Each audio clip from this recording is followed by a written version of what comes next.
Hello friends, रोमांचक तथ्य में आज आप सबको यह बताने जा रहे हैं कि आखिर आइंस्टीन के दिमाग के 200 टुकड़े क्यों किए गए थे। अल्बर्ट आइंस्टीन पैदा हुए तो सामान्य बच्चों की तुलना में उनका सिर असामान्य रूप से बड़ा था। उस जमाने में मेडिकल साइंस इतना डेवलप नहीं था कि इस बड़े सिर का कारण जाना जा सके। जब आइंस्टीन बड़े हुए तो उनके साथ परिस्थितियां कुछ ऐसी थी कि उन्हें असामान्य या शायद अबनॉर्मल बच्चा समझा जाने लगा। शायद तब उनके माँ बाप को इसका कारण आइंस्टीन का सिर बड़ा होना ही लगता था, पर बाद में पता चला कि उनका सिर इंसानों की प्रजाति में एक अजूबा था। आइंस्टीन बहुत ही शर्मीले बच्चों में से एक थे। बहुत बड़ी उम्र तक वे बोलते भी नहीं थे। उनके माँ बाप उनके ना बोलने से बहुत परेशान थे। 4 साल की उम्र में उन्होंने पहली बार बोलना सीखा, लेकिन तब भी बहुत साफ नहीं बोलते थे। वे आधा अधूरा बोलते और अक्सर चुप ही रहते थे। 9 साल की उम्र से उन्होंने बोलना शुरू किया था, जिसका किस्सा बड़ा दिलचस्प है। बात खाने के समय की है। डाइनिंग टेबल पर डिनर के लिए वे अपनी माँ और पिता के साथ बैठे थे। अचानक उन्होंने बोला, सूप बहुत गर्म है। उनके माँ बाप ये सुनकर बहुत खुश हुए और उनकी इस साफ आवाज़ पर वो चौंक भी गए थे। उन्होंने उनसे पूछा कि अब तक वे बोलते क्यों नहीं थे, तो आइंस्टीन का जवाब था, अब तक तो सब कुछ सही था।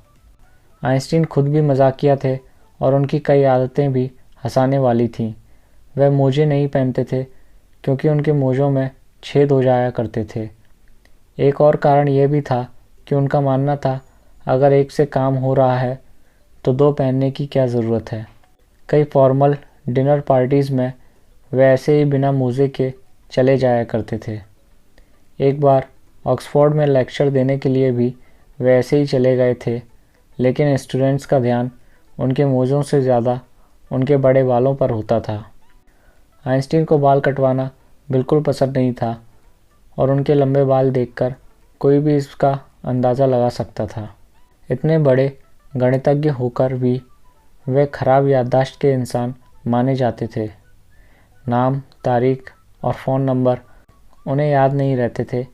यह सभी जानते हैं कि स्कूल लाइफ में आइंस्टीन को बेवकूफ़ बच्चों में गिना जाता था।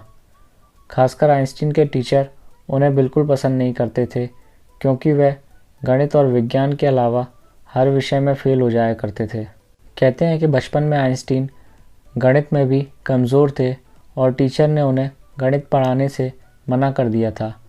तब उनकी माँ ने उन्हें घर पर पढ़ाना शुरू किया था और उनमें गणित के लिए ऐसी रुचि जागी कि वे महान गणितज्ञ ही बन गए।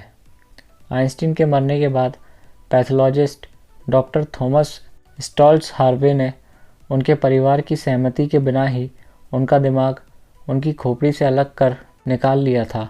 हॉस्पिटल के लाख मनाने के बावजूद उन्होंने इसे नहीं लौटाया और 20 सालों तक इसे ऐसे ही रखा।